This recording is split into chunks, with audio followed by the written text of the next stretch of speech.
그다음에 정관재, 그다음에 정재호 이런 사람들도 8월 말까지로 끝났다고 했습니다. 그런데 미처 금도불이 끝나기도 전인 8월 중순경부터서 백주름이가 목동에 있는 스포츠 조선에 연재물을 시작합니다. 남픽션. 작가까지 돼가지고 또 돈을 벌겠다고. 그러니까 자기가 생전 처음 접해보는 이 엄청난 사실을 그냥 그대로 자기 머릿속에만, 가슴 속에만 담아놓기가 있기가 싫은 것이 임금님 기는 당나귀 기가 아니겠습니까? 사람은요, 비밀을 혼자 간직하기 싫어요.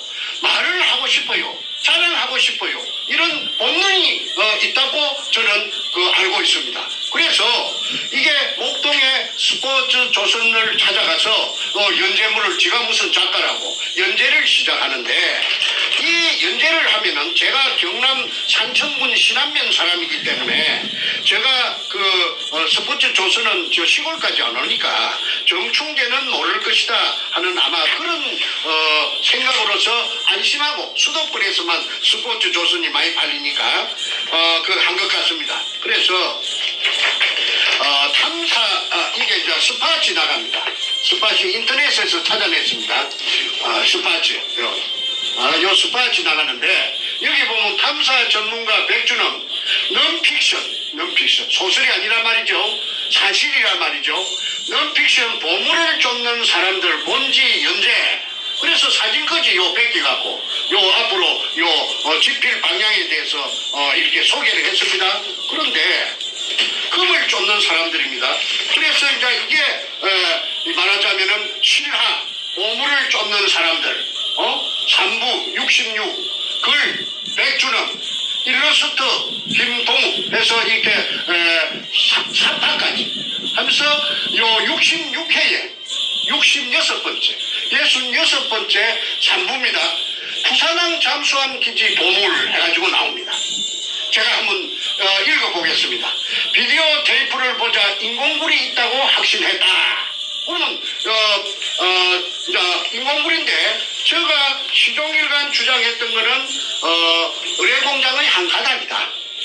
일제 의뢰공장의 한 가닥이고 그 속에 금이 이등충이라는 항도세 포대에, 마다리 포대에 금이 가득 들어서 배옥이 빽빽이 차 있었다. 아까 탁종수도 아까 백준엄이 옆에 도둑놈 서도둑놈 김성태 옆에 앉아있던 놈이 거기 48년생 해병대 출신 용산역 앞에 깡패 탁종수입니다.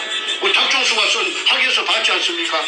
그것도 6월 7월 8월 말까지 독을 했다고 했거든요. 검독을 했다고 했거든요. 그런데 이 정작 본인 작가님 백준엄 사이코패스께서 신화 보물을 쫓는 사람들, 스포츠 조선 연재 제66회 부산항 잠수함 기지 보물, 이걸 연재를 하는데, 이게 바로 아까 제가 뚫어서 찾았던 수평굴의 정체가 나타납니다. 이거는 바로 발음을 해놨어요. 이거는 거짓말 아닙니다. 그러면 어제 기자회견 할 적에 그거 보니까 쓰레기 한글이 적혀가 있는 쓰레기 포대에 돌이 담긴 포대가 굴 속에 널브러져가 있었는데, 딱 차가 있지 않고, 알이 가득 차가 아니고 우석에 처백기가 있었죠. 그런데 그거는 이등충이라고 적히는 금편이든 포대는 자기네들이 다 독을 하고, 그 다음에 아까 박숭이 구린 것처럼 위장하기 위해서 지상에서 그 포대를 갖다가 구해가지고 와서, 자갈치 시장에 가면 그 봉포대 파는 상해가 많이 있어요. 거기서 구해가지고 와서 쓰레기, 보로꼬, 그 다음에 나무 토막 등을 집어넣어가지고 마치 금이 없었던 것처럼 쇼를 위장에서 나타내려고 연출해 놓은 거라 하는 거는 제가 주장하는 것입니다. नमस्कार भाई और बहन, ऑल इंडिया की सर्विस में आपका स्वागत है. 거라 하는 거는 제가 주장하는 것입니다. 그런데 그 포대 속에는 낡은 포대도 있고 새 포대도 있습니다. 그 사진이 다 있습니다만은 시간 관계상 생략합니다. 그거는 낡은 거는 뭐냐 하면은 박숭이 굴하고 연결로 시켜가지고 소리 안 나는 하약을, 무슨 하약이, 무슨 무진동 하약이 있답니다. 그걸 통영의 다이버 김은택이가 그 굴 속에 들어가서 찾아냈어요. 직경 60cm, 길이 3m 되는 통로를 들고 가지고 박숭이 굴 속에 원상 회복 차원에서 다 들어차 저희가 있던 그 포대를 갖다가 그 70cm 직경 70cm 길이 3m 통로로 2m 밑에 그걸 끄잡아 올려가지고 연출해가지고 그 모자라니까 귀찮고 모자라니까 새 포대를 갖고 와가지고 그래가지고 그 새 포대에다가 그 온갖 쓰레기 도롭고 건축 폐기물 처리장이니까 나무 토막 이런 걸 이어가지고 막 쑤셔가지고 새거 헌거 철철철철 사가서 박숭이 굴은 철철철 사가서 나는 그거 하고 생생한 거하고 섞기가 있다는 걸 제가 알았죠. 그런데 이거는 YTN 황보현이라고 지금 일본 동경 특파원으로 가가 있는 사람이 있습니다. 이 사람이 신촌래기 기자 때 울산 담당이었는데 이 기자가 문현동의 금도굴의 방금 말한 포대 세포대 흠포대의 묶이는 조덩이 포대의 조덩이를 갖다가 딱 홀치는 걸 갖다가 인계철선이라고 공사장에 철근 엮는 철사가 낭창낭창한 게 있는데 그걸 갖고 숙달된 기술자들은 잘 일시에 묶어버리는데 얘들은 그런 기술이 없으니까 그냥 굵은 젓가락 같은 철사를 가지고 막 투박하게 막 구멍을 억지로 뚫고 갖고 해놓은 것을 이거는 조작한 것이다고 황보영 기자가 의혹을 제기한 적이 있습니다. 그 이후에 울산 현대백화점 앞에서 한 기자를 갖다가 납치하려고 이놈들이 억지로 차에 태우려고 난리를 치겠던 적도 있습니다. 어쨌든 그거는 지나간 일이니까 그거는 그 정도로 참고적으로 말씀드리고 실화 보물을 쫓는 사람들의 이 66회 차이에 제가 그토록 주장하던 지하 16m 제가 판 수평굴의 진실이 있기 때문에 그 판단은 여러분들께서 들어보시고 한번 누가 거짓말을 하는지 한번 해보시기 바랍니다. 제가 한번 읽어보겠습니다. 어느 날 최상훈은 제일 끝에 앉았는 그놈이 다이버 그놈입니다. 최상훈이 잔뜩 흥분된 목소리로 전화를 걸어왔다.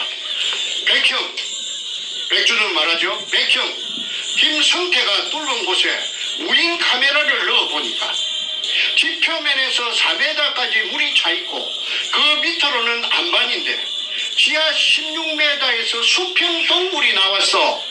그리고 그 동굴 입구에는 마대로 차곡차곡 동굴을 막아 놓았어. 차곡차곡 동굴 입구를 막아 놓았어.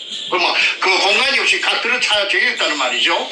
30분 동안 카메라를 돌려가며 촬영했지만 자신의 생각으로는 과거 일본 군들이 파놓은 동굴 입구를 정확하게 관통한 것이 틀림없다는 것이었다. 다이브 어제 마이크 잡고 씨부리던 거짓말하는 그놈입니다. 그놈이 그렇게 백두목에게 전화를 걸어온 이게 이제 시발입니다. 또 수평 동굴이 나와서 틀림없다는 것이었다. 최상훈 같은 수중 발굴 전문가가 흥분해서 소리칠 정도라서 나 역시 지하 동굴의 실체를 믿어 의심치 않았다. 다음날 수중 촬영한 테이프의 복사본이 서울 내 사무실에 당도했다. 필자는 그때의 전율 어린 흥분을 잊을 수가 없다. 필자가 백주름이죠. 김성태가 직경 60cm로 시추한 곳에 최상훈이 잠수하여 촬영한 내용이었다. 최상훈이 들어갔습니다. 그래갖고 수중 카메라 촬영했답니다. 카메라는 지하 4m부터 매우 깨끗한 물속으로 서서히 내려가며 지상에 설치된 모니터로 하상을 전송했다. 동굴 전체에 물이 꽉 차 있었다. 카메라가 내려가며 찍은 청색 안반은 마치 태고의 신비를 벗겨주는 듯 푸르게 빛을 발하고 있었다. 약 5분 정도 내려갔을까? 갑자기 수평 동굴이 나타나고 이제 16m 다 내려갔죠. 나타나고 그 앞쪽에는 수많은 마대가 차곡차곡 쌓여 있었다. 제 말하고 제 주장하고 똑같지 않습니까? 공간이 없이 거기가 일본 놈들이 재고 나간 끝입니다.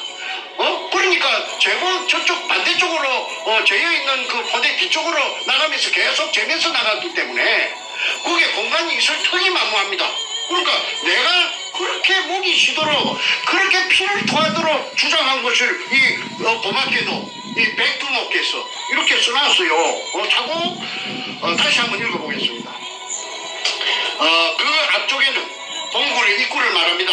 앞쪽에는 수많은 마대가 참 어지럽게 난잡하게 흐트러지게 쌓여 있는 것이 아니고 차곡차곡 쌓여 있었다. 질서정연하게. 어제 최상훈이 감격해서 소리친 문제의 그 장면이었다. 최상훈은 감격에 기운 나머지 집으로 테이프를 가져가 부인이랑 밤새워가며 이젠 고생 끝! 행복 시작이라고 소리쳤다고 한다. 필자 역시 16m 안반 지하에 자연적으로 생긴 굴이 아닌 분명 인공굴이 존재한다는 사실을 더 이상 의심할 여지가 없었다. 마대를 차곡차곡 쌓아놓은 굴 입구 반대쪽은 큰 안반이 막고 있었다. 불현듯 일본 군들이 패전 후 도망가며 굴 입구를 폭파했던 흔적일 것이라는 생각이 스쳐 지나갔다. 이날 매장물 발굴 업계의 후배 김인호가 찾아왔길래 지하 동굴 비디오 테이프를 보여주었다. 그 역시 벌어진 입을 다물지 못했다. 하지만 그 누가 짐작이나 했으랴. 그 순간의 어리석은 판단과 결정이 앞으로 나에게 다가올 뼈저린 고통의 서막이었음을 나는 비디오 자료와 투자 계획서를 가지고 10여 팀 이상의 투자자들과 미팅을 가졌다. 이게 이제 그 돈을 구하는 겁니다. 그러나 결과는 기대를 완전히 비껴갔다. 당시의 정국은 7개월 이상 이용호 사건으로 요동치고 있던 때였다. 이용호라는 진도의 죽도의 보물이라고 그 게이트가 국회에서 청문회가 열렸죠. 설령 이용호와 아무런 관련이 없더라도 보물에 관한 말을 입에 담는다는 자체가 어려운 시기였다. 언론 매체들의 대대적인 보도로 보물선 발굴에 대해 부정적인 여론이 확산됐기 때문이다. 보물선 얘기를 꺼냈다가 망신만 당했다는 사람도 많아졌다. 이게 이제 66회입니다. 그 다음에 67회. 왜 이걸 이러느냐면 이제 땅을 산 김홍라이를 찾아가서 접촉하는 장면이 있기 때문에 제가 이걸 낭독합니다. 두 번째 67회. 나는 비디오와 투자 계획서를 투자자들에게 보여주었다. 그들은 딱히 아니란 말은 하지 못했지만 미심쩍어하는 듯 했다. 설마 이렇게 좋은 일이 자신들에게 올 정도라면 뭔가 모르는 사실이 숨겨져 있을 것이라는 의심이었습니다. 일확천금의 꿈이 눈앞에 보이지만 결코 현실로 이루어질 것 같지 않다는 판단이었을 것이다. 결국 투자자 유치는 별다른 진척을 보이지 않았다. 그래서 우리는 주식회사 설립 문제를 의논하기 시작했다. 필자는 이 문제를 본격적으로 협의하기 위해 부산으로 내려가는 길에 잠깐 대구에 들렸다. 한 투자자와의 미팅 약속 때문이었다. 지하 동굴이 찍힌 비디오를 스폰서들에게 보여줘도 그들은 설마하며 투자를 망설이는 상황이었다. 예상대로 대구에서의 투자자 미팅은 별로 시통치가 못했다. 뭔가 모를 불안감을 안고 그날 오후 늦게 부산에 도착해 김성태, 조업규는 김성태의 중마고 돌팔이 지가이산 조방 앞에 그 다음에 다이버 최상훈 등을 만났다. 김성태는 최근 보물 발견 후의 지분 문제 때문에 정충재와 갈등을 빚은 탓인지 마음이 편치 않아 보였다. 나는 김성태의 입장을 충분히 이해했다. 하지만 그렇다고 선뜻 두 사람 사이에서 누구 한 사람의 손을 들어주는 것도 바람직한 일이 못 된다고 생각했다. 좀 더 분명히 말하면 그들을 만난 지 불과 20여일밖에 되지 않은 터라 섣불리 누구의 잘잘못을 따지기가 쉽지 않은 탓이었다. 하지만 이 발굴 사업을 진행하려면 당사자들끼리 한자리에 모여 분명하게 입장을 정리해야 했다. 나는 그들에게 단호하게 말했다. 우리는 서로 믿어야 합니다. 신뢰 없인 아무 일도 못합니다. 갈등이 계속될 경우 나는 이번 일에서 손을 떼겠습니다. 그날 저녁 몸이 파김치가 된 채 서울로 올라왔다. 온갖 생각으로 머리가 아파왔다. 막 잠을 청하려고 하니 김성태로부터 전화가 걸려왔다. 그는 혼란스러움에 빠져든 나를 설득하기 시작했다.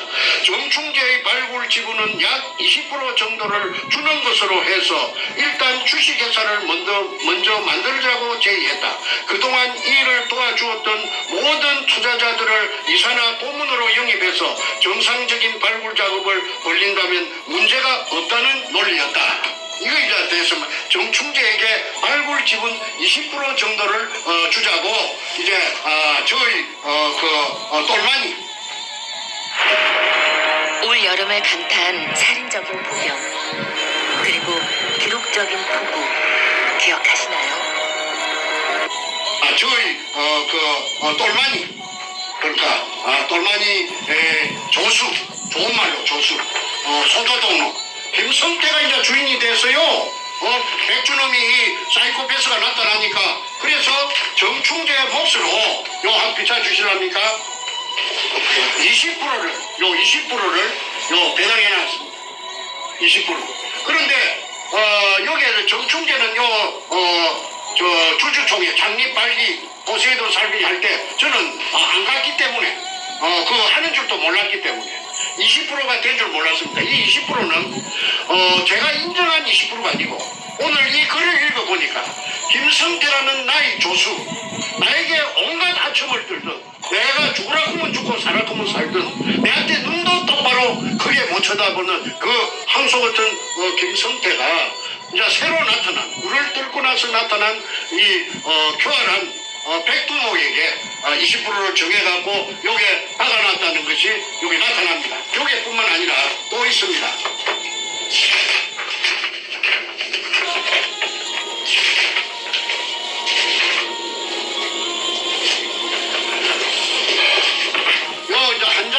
요 한 장에 최종 주식 배분 및 주주 명단에 제일 처음에 정충재를 얹어놨습니다. 정충재에게 보유할 주식주 2,000주를 주고 비율은 20%. 그 다음에 비고란의 기존 발굴자 인정해놨어요. 제가 떨궜다는 걸 인정해놨어요. 기존 발굴자. 그런데 요게 보면은 요 밑에 막이 도장이 찍혀가 있죠. 이게 참석한 아까 5월 13일 날 남포동 피닉스 호텔에 참석했던 그 참석자들 명단입니다.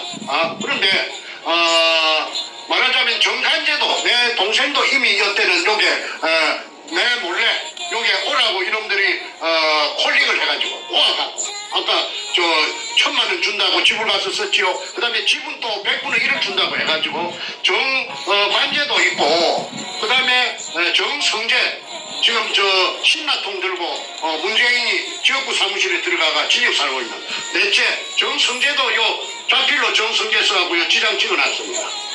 그 다음에 이런 짓거리를 했습니다. 그래놓고는 할 말이 없으니까나 정충재를 배제시키기 위해서 권력을 등이었고 최고 권력. 청와대 이상 최고 권력이 있나요? 청와대에서 최고 어른인데 제일 높았는데 그거하고 짱짱이 됐으니까 거칠 것이 없겠지요. 무엇을 그렇게 모시겠습니까? 그러니까 마치 나라에서 허가내 준 것처럼 그냥 일사천리로 이런 강크게 이런 글을 써놨죠. 자, 다시 글 계속하겠습니다. 나는 김성태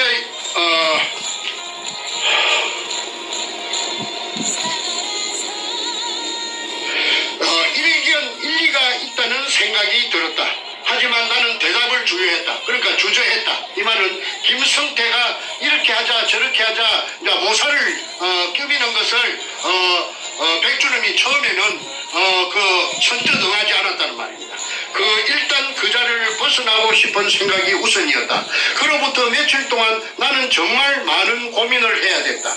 또다시 실패한다면 인생에서 실패를 이놈이 무수해요. 그러니까 이 정충재를 배제시킴으로써 실패가 된다면 정충재가 만만치 않은데 실패가 된다면 이 인생에 이런 기회가 다시 올 수 있겠나 하는 그런 걸 갖고 고민했다는 말입니다.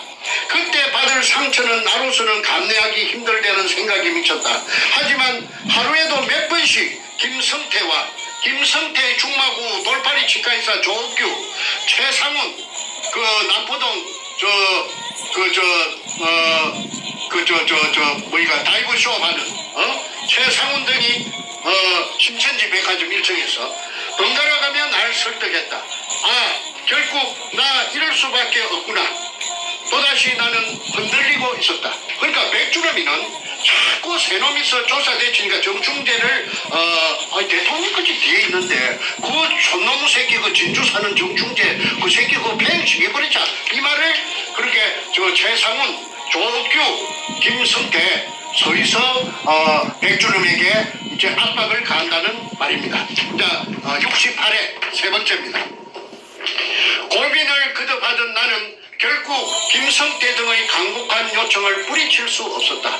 결국 그들의 요구에 따르기로 결정하니 한결 마음이 편했다. 물론 많은 어려움이 예상되지만 목적지까지만 가면 된다는 생각을 하니 자연스럽게 불면증도 해소됐다. 그렇게 잠도 못 잘 정도로 그 갈등을 겪었다는 말이죠. 어쨌든 당분간은 좀 더 참고 인내하기로 하였다. 한번 결심한 이상 나는 추진력 있게 이를 밀어붙여야 했다. 부산으로 내려가서 그동안 이 작업에 투자했던 모든 사람들을 모아달라고 했다. 이 사람들이 이제 그 죄를 잡아연 사기 피해자들이 됩니다. 총 20명이었다. 그 중에는 순박하기 이를 데 없는 시골 사람들도 있었다. 농사를 지으며 어렵게 돈을 모아 보물선 탐사를 도와준 이들이었다. 나는 최선을 다해 사업 계획을 설명했다. 그들은 나의 회사 설립 취지에 적극 지지해 주었다. 이에 힘을 얻은 나는 다시 한번 의욕을 키워가기 시작했다. 나는 또 다른 투자자를 유치하기 위해 동분서주했다. 평소 호영호재하며 8년간 만나온 이성우를 찾아갔다. 그는 서울 강남 신사동에서 부동산 전문회사를 경영하고 있었다. 이성우에게 그간의 상황을 설명하고 도움을 요청했다. 이틀 후 그는 자신의 오랜 비즈니스 파트너라며 나이가 70이 가까운 오남식 씨를 소개했다. 나는 일단 그에게 보물선 발굴에 대한 브리핑을 했다. 하지만 그의 반응은 심통치 않았다. 다음날 아침 함께 부산에 내려가기로 했다. 부산에 도착해 작업 현장을 직접 보여주었더니 마침내 그가 호기심을 보이기 시작했다. 나는 그에게 이 토지를 오 사장님이 구입해 주시면 2개월 후에 2배로 우리 회사가 재인수를 하고 자, 2달 뒤에 배로 더블로 돈을 주겠다. 땅을 산 돈을 주겠다. 발굴 지분의 5%를 주겠다고 약속했다. 오남식은 연륜이 쌓일 대로 쌓인 부동산 전문가였다. 그는 지하 동굴에 카메라를 내려보내서 자신의 눈으로 직접 확인이 되면 곧장 내일 계약을 하겠다고 했다. 하지만 당시 상황에서는 카메라를 수직으로 시추한 굴에 내려보내는데 또 다른 장애물이 가로막고 있었다. 우리는 그 장애물을 제거해야 했다. 그래야만 오남석이 투자를 이끌어낼 수 있었던 것이다. 16m 물속 아래에는 쇠 파이프가 있고 이게 이제 정충재 들어올까 싶어서 장애물 박아놨던 그 쇠 파이프를 말합니다. 그 3개 아까 사진 보신 그 쇠 파이프 3개가 있고 한 개에 30g이나 나가는 30kg이나 나가는 쇳덩어리를 그렇게 쇠 파이프 3개하고 쇳덩어리까지 막 장애물로 박아놓은 것입니다. 정충재가 쳐들어올까 봐서 강력한 자석을 로프 끝에 묶어서 아까 제가 지람철이라고 말씀드렸죠. 마치 낚시하듯이 줄을 풀었다 감았다 하기를 새벽 3시까지 반복하였다. 모두들 허리가 아파서 절절 매면서도 악착 같은 심정으로 열심히 작업에 임했다. 기어이 무인 카메라를 내려보내고 지하동굴 입구에 쌓아놓은 마대를 오남석 씨에게 확인시켜 주었다.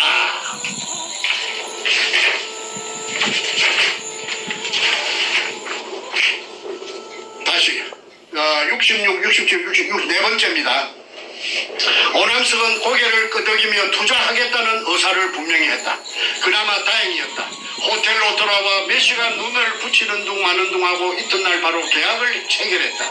계약금은 서울에서 주겠노라며 서울로 가자고 했다. 이제나 저래나 계약금만 기다리던 내게 또다시 땅이 꺼지는 듯한 소식이 들려왔다. 주위에서 반대가 심해 정식 계약이 힘들다는 연락이 온 것이다. 새벽까지 불을 밝혀가며 장애물 제거와 촬영을 위해 혼신의 힘을 쏟았던 김성태, 최상훈 등을 생각하니 밤잠을 이룰 수가 없었다. 하지만 여기서 주저앉을 수는 없었다. 다른 투자자를 찾아 나섰다. 문득 떠오르는 얼굴이 있었다. 4년 전부터 알고 지내던 김홍랑 씨였다. 4년 전부터 전라도 강주에 그 청와대 그 여자 기공사 김대중 대통령의 기공사 김홍란이를 집은 강주 아까 강주시 서구 지평동 금호상용 아파트라고 했죠. 그 여자가 등장합니다. 그녀는 어렸을 때부터 신통력을 지닌 사람으로 유명했다고 한다. 그녀의 손이 닿은 환자들이 완쾌됐다는 소문이 나자 병을 치료하기 위해 찾아오는 사람들로 문전성시를 이루었다고 한다. 그녀는 한때 신앙생활도 했지만 보이지 않는 초능력의 세계를 완전히 잠재울 수는 없었다고 한다. 나는 그녀에게 전화했다. 6개월 전 한 번 통화한 기억이 있었기에 혹시나 목소리를 잊어버린 것은 아닐까 조바심도 났다. 하지만 그녀는 전화를 받자마자 특유의 정감 어린 목소리로 반가움을 표시했다. 내일 시간이 있으면 부산에서 만나자고 했더니 흔쾌히 승낙했다. 잠시 후 그녀는 다시 전화를 걸어와 비행기 편이 없어 성룡차로 가겠으니 내일 오전 11시 부산에서 만나자고 약속했다. 나는 뭔가 희망이 있을 것 같은 예감이 들어서 부산의 최상훈과 김성태에게 손님 맞을 준비를 하도록 당부했다. 약속대로 김홍랑 씨는 모습을 드러냈다. 나와 최상훈, 김성태 등은 그녀를 상대로 다시 브리핑을 시작했다. 그동안 꼼꼼히 모아온 자료도 제시했다. 그리고 그녀를 직접 시추 장소로 데리고 갔다. 시추 장소가 내나 제가 뜰분 그 수직구로 따라갔다는 말입니다. 장소에 도착한 그녀가 해준 말은 다시 한번 나를 어리둥절케 했다. 내가 여기 있는 한 건설업체 회장님을 치료하기 위해 매주 부산에 오는데 꼭 이것을 지나쳐 가거든요. 한때 이상할 만큼 이 장소에서 꼭 뭔가 있을 것만 같은 암시를 받았는데 그런데 오늘 내 자신이 진짜 이 자리에 서 있게 되다니 우연치고는 너무나도 기이하지 않나요? 그녀의 말처럼 필시 이날 우리의 만남에 뭔가 보이지 않는 인연의 끈이 작용한 것일까? 아니 나는 사실 억지로라도 그렇게 생각하고픈 심정이었다. 40m 높이의 시멘트 옹벽을 응시하던 그녀는 저 옹벽 뒤에 뭔가 반드시 숨겨져 있다고 말했다. 나는 그녀를 최상훈의 사무실로 데리고 가 최상훈의 사무실이 자갈치 시장 입구에 있는 신천지 백화점 1층의 다이브숍을 말합니다. 동굴 안을 촬영한 비디오를 보여주었다. 그러니까 제가 뚫은 그 동굴 수직구 밑에 수평 굴속을 찍은 사진 비디오를 보여주었다 이 말이죠. 한순간도 놓치지 않으려는 듯 그녀의 눈은 반짝거렸다. 갑자기 수평 동굴이 나타나면서 이었고 켜켜이 쌓아놓은 국방색 마대가 드러나자 그녀는 갑자기 핸드백을 열고 전화기를 꺼내 들었다. 그녀의 남편에게 하는 전화였다. 그녀는 한급히 남편을 호출한 후 나와 함께 자갈치 시장의 한 호텔 커피숍으로 자리를 옮겼다. 그리고는 희망적인 답을 주었다. 이번 일은 내가 직접 투자해보고 싶다는 것이었다. 그래도 가정이 있는 사람으로서 남편에게 동의는 구해야겠다는 말도 덧붙였다. 자, 이게 진실입니다. 이게 지어내서 쓸 수 없는 거죠. 그놈 새끼가 그 사이코패스가 무슨 지가 소설가라고 이걸 지어내 쓰겠어요? 실화라고 했는데. 자, 나는 투자 조건을 설명했다. 토지 매입만 해주시면 됩니다. 보셨다시피 동굴은 이미 확인된 것이니까 설령 그 안에 기중품이 없다 치더라도 동굴을 이용해 관광지를 만들면 이제 일제 의료공장이란 말이죠. 관광지를 박숭이 굴이 무슨 관광지가 됩니까? 사업성이 있지 않겠어요? 그리고 만약 보물이 나왔을 경우 국가 지분과 세금 등을 뺀 금액에서 5%를 지분으로 내놓겠습니다. 그녀는 이런 내 제의에 매우 만족해했다. 그러면서 만약 발굴이 성공해서 그런 행운이 내게 온다면 어려운 사람들을 위해 봉사단체를 만들고 싶다고 했다. 잠깐만 여기서 설명 좀 하겠습니다. 이 여자가 지금 부천역 앞에 1000억 대의 빌딩을 가지고 있고 그 남부터미널 위에 그 큰 높은 아파트 110평에 살면서 온갖 호의호식을 누리고 기부인으로 행세하고 있답니다. 벤츠 마이바 600을 타고 다닌다고 제가 어떤 정치인에게 들었습니다. 자, 계속하겠습니다. 그 여자가 그 기공소를 운영할 때는 그 2002년 이전에 그 금독을 이전에 할 때는 서울 강남에 신사동 그래서 명상원이라는 기공소를 했는데 그게 지금 민주당 더불어민주당 출신의 그 기라성 같은 국회의원들이 주로 여자 국회의원들이 그게 집합소랍니다. 그리고 동경에서도 이 여자가 소문이 났더라고요. 그러니까 돈이 없는 사람들은 상대하지 않고 아주 VIP들만이 상대를 하는데 이 여자가 그 업소 명상원에 일주일에 나흘 있고 3일은 자기 집이 있는 광주 서구 지평동 금호상용 아파트에 있다가 4일은 서울 3일은 광주 하는데 그때 어떤 정치인이 그 이름 들미면 다 압니다만은 그 정치인이 이 여자에게 기원 수련을 한 2년 반 정도 받으러 다녔기 때문에 이 여자를 잘 안답니다. 그런데 이 여자가 그 당시에 집세를 한 달에 못 줘가지고 절절 면적도 한두 번이 아니래요. 그렇게 임대료를 못 줘가지고 월세를 못 줘가지고 그래 한 여자가 지금 마을바위를 타고 다니고 1000억 대 그 정치인이 그렇게 하더라고. 저 부천역 앞에 1000억 대 2000억 대짜리 빌딩을 갖고 있고 그 다음에 110평짜리 그 금호 아시아나 아니 저 남부 터미널 위에 자이 아파트인가 그 어마어마한 아파트에 산다는 정보를 저한테 준 적이 있습니다. 자, 계속하겠습니다. 자, 정선생님, 오늘 지금 뭐 1시간 반 갔는데 시간이 좀 길어지니까 이제 좀 마무리로 가야 될 것 같아요. 예, 그러면은 이걸 다 못하니까 오늘 다 못하니까 여기서 다음번에 하고 제가 좀 몇 가지 드릴 말씀도 있어서 좀 마무리를 가야 될 것 같습니다. 네, 하나만 더 하고요. 말씀하세요. 요 지금 사람들이 금이 나왔는가 안 나왔는가 금이 나왔으면 양이 어느 정도 되는가를 상당히 궁금해해요. 그래서 그 대답은 내가 꼭 드려야 되겠다. 그런데 이게 보면은 도굴 두모 사이코패스 백주름이 가방에서 나왔는데 여기 보면 노란 칠이대가 있습니다. 노란 칠이대가 있는 것은 여기에 보면 여기 노란 칠이 여기 뭐냐면은 금은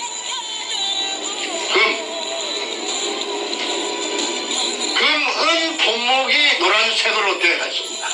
이거는 공업용 보석 다이아몬드고 그 다음에 이게 품종 이상도 있고 수원도 있고 여러 가지 있는데 어쨌든 이 금이 노란 색깔은 전부 금입니다.